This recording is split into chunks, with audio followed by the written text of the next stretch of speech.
Hello, welcome back to my channel, Irian Varieties. I'll be showing you how I did my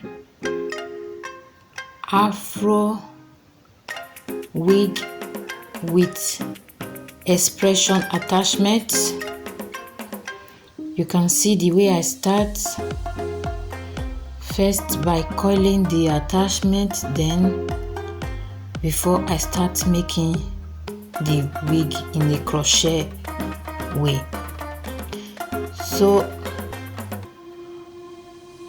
you can just watch from beginning to the end so that you will understand the way I did. Please, if this is your first time of seeing my video, please subscribe to my channel. As you do so, thanks and God bless. Also, my returning subscribers,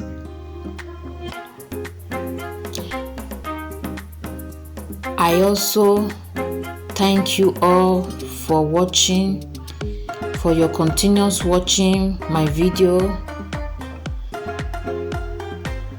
May God bless you all. So at this junction, let me leave you and watch how I did. Enjoy.